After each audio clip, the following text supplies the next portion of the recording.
যোৰহাটত খিলঞ্জীয়া ভূমিপুত্ৰ কৈৱৰ্ত জ্ঞাতি সমাৰোহ আৰু ভোজমেল অনুষ্ঠিত কৰা হয়।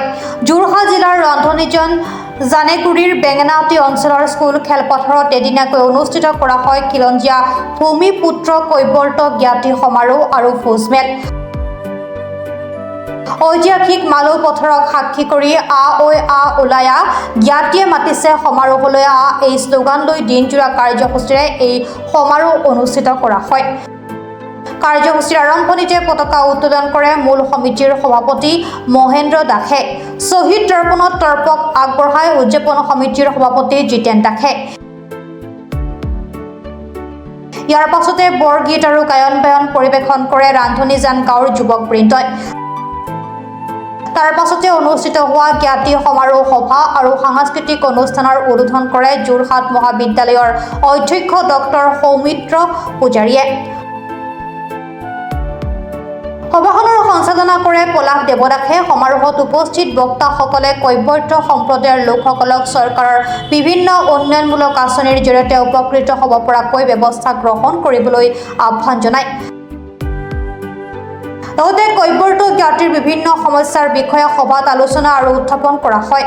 সংবাদ মাধ্যমৰ আগত বক্তব্য ৰাখি সদৌ অসম কৈৱৰ্ত যুৱ ছাত্ৰ সন্মিলনৰ সভাপতি জয়ন্ত দাসে কয় যে কৈৱৰ্ত সম্প্ৰদায়ৰ বিধায়ক হৈও ভৱেন ভৰালীয়ে কোনো ধৰণৰ উল্লেখযোগ্য উন্নয়নমূলক কাম কাজ নকৰাৰ বাবে সম্প্ৰদায়ৰ লোকসকল অত্যন্ত ক্ষুব্ধ হৈ থকাৰ লগতে তেওঁক নিমাত কইনা হিচাপে আখ্যা দিয়ে সংবাদ মাধ্যমৰ আগত। আমি ধৰ্মৰ নামত বিভিন্ন খেলৰ নামত বিভিন্ন ধৰণৰ বিভিন্ন জৰিয়তে আমি কৈৱৰ্ত জাতিটো মানে আমি সিঁচৰিত হৈ আছোঁ।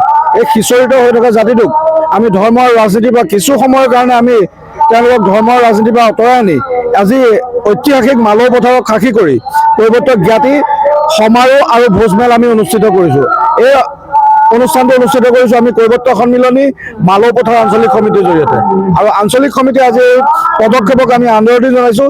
আজি পুৱাৰ ভাগতে পতাকা উত্তোলন আৰু শ্বহীদ তৰ্পণ হৈ যোৱাৰ পাছতে এই অনুষ্ঠানটো শুভ উদ্বোধন কৰিছিলে যোৰহাট মহাবিদ্যালয়ৰ অধ্যক্ষ ডক্টৰ সৌমিত্ৰ পূজাৰী ডাঙৰীয়াই। ৰাজনৈতিক সমস্যা আছে, ৰাজনৈতিক সমস্যা আছে, যাতে আমি এইখিনিও যাতে আমি এই কথাবিলাক যাতে আমি খুব সুন্দৰভাৱে আমি উপস্থাপন কৰিব পাৰোঁ, আলাপ আলোচনা কৰিব পাৰোঁ। আৰু এই মঞ্চত সেইটো সংগতি ৰাখি বিভিন্ন আমাৰ কৈৱৰ্তসকলৰ বুদ্ধিজীৱী আছে, সাহিত্যিক আহিছে, চিকিৎসক আহিছে, জাতীয় সংগঠনৰ নেতাসকল আহিছে। আমি তেখেতসকলক আমি এই মঞ্চলৈ আমি এই বিষয়ত আমি বিশেষভাৱে আমি আমাৰ যিখিনি জ্বলন্ত সমস্যাবিলাক আছে আমি আলাপ আলোচনা কৰিছোঁ। আজি অংশগ্ৰহণ কৰিছোঁ কৈৱৰ্ত জনগোষ্ঠীৰ ৰাইজৰ কথাই ক'ম। বিশেষকৈ আজি যিটো এটা ঐতিহাসিক দিন, অসমত পোনপ্ৰথমবাৰৰ বাবে মালৌ পথাৰত আজি কৈৱৰ্ত ভোজমেল আৰু জ্ঞাতি সমাৰোহ আজি অনুষ্ঠিত কৰিছে। আজি আমি প্ৰথমে উদ্যোক্তাসকলক কৈৱৰ্ত যুৱ ছাত্ৰ সন্মিলনৰ তৰফৰ পৰা আন্তৰিক শ্ৰদ্ধা আৰু কৃতজ্ঞতা জনাইছোঁ আৰু লগতে আপোনালোকৰ সংবাদ মাধ্যমকো আন্তৰিক শ্ৰদ্ধা আৰু কৃতজ্ঞতা জনাইছোঁ। সাম্প্ৰতিক অসমত কৈৱৰ্ত জনগোষ্ঠীৰ যিসমূহ সমস্যা আছে অসমৰ শদিয়াৰ পৰা ধুবুৰীলৈকে আজি প্ৰায় 15 লক্ষাধিক কৈৱৰ্ত জনগোষ্ঠীৰ লোকৰ যি সমস্যাৰ ক্ষেত্ৰত কোনো এখন চৰকাৰে কিন্তু তেওঁলোকৰ সমস্যাসমূহৰ ক্ষেত্ৰত আজিলৈকে হেৰি নকৰিলে, সমাধানৰ কাৰণে এটা উচিত পদক্ষেপ গ্ৰহণ নকৰিলে। আমি চৰকাৰক বহুবাৰ মুখ্যমন্ত্ৰী মহোদয়কো কোৱা হৈছে, পীযুষ হাজৰিকা ডাঙৰীয়াকো কোৱা হৈছে যে অসমৰ কৈৱৰ্ত জনগোষ্ঠী যদি সামগ্ৰিক উন্নয়ন হ'ব লাগে তেতিয়াহ'লে কিন্তু কৈৱৰ্ত জনগোষ্ঠী স্বায়ত্ব শাসন বা আপোনাৰ উপগৃহ উন্নয়ন পৰিষদ দিব লাগিব। যোৰহাটৰ পৰা বিকি নিয়োগৰ ৰিপৰ্ট, প্ৰাতঃ টাইম ডিজিটেল।